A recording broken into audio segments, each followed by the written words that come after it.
Hey everyone, Greg from My Mortgage here. So today I just wanted to talk about when family members are wanting to sell you a property, especially if this is your first home, and they want to sell it to you at a lower rate than market value. So for example, maybe your parents have a property that is a rental property for them, and they want to sell it to you, but instead of you paying $700,000 for it, they want to sell it to you at $450,000. And so that's all well and good and makes logical sense. However, when we get to that point, what we want to do is there's an interesting way that we can make that work that has a whole bunch of benefits for everybody. So the first thing is we want the sale and purchase agreement, so the agreement that you sign between you and whoever's selling you the house, to state what the market value of that property is. And there's two ways you could find out what the market value is. So first way is getting a real estate agent to come around and do an appraisal on your property. And the second way is to get a registered valuation. Now, registered valuations have a cost associated with them. Getting a market appraisal from a real estate agent will be free. But arguably the registered valuer will be able to give you a really wide ranging based on the age of the property, and they look into the building products that it's made out of and all that sort of thing, whereas a real estate agent, they're looking at the type of house and the market and that sort of stuff. So a little bit of difference there.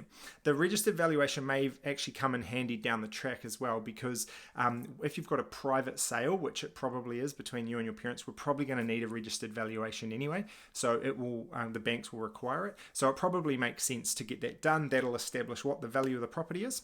Then we want that value on the sale and purchase agreement. The reason for that is, one, so that it's really it's obvious around what the market value is, so everybody in the process knows that nobody's getting ripped off.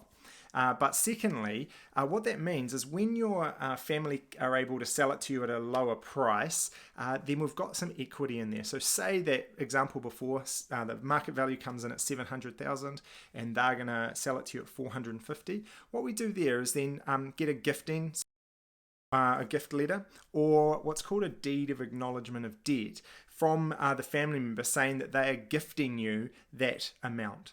Now, there's actually no money that changes hands. It's purely an equity gift.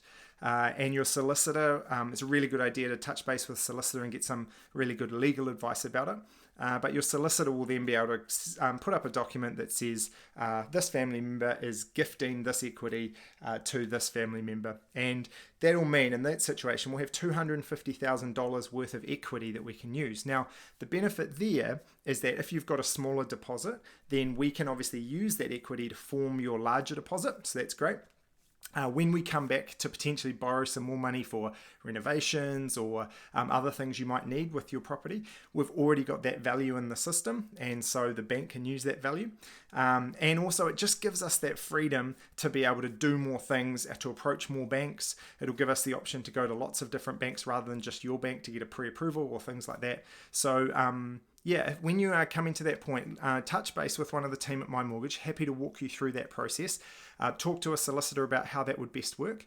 But it's really beneficial to make sure that the sale and purchase agreement says the market value, and then we're gifting the equity. Or there is an option to loan the equity as well, and we can talk you through the specifics of that. So any questions, reach out to me or one of the team. Happy to help out. Have a great rest of your day.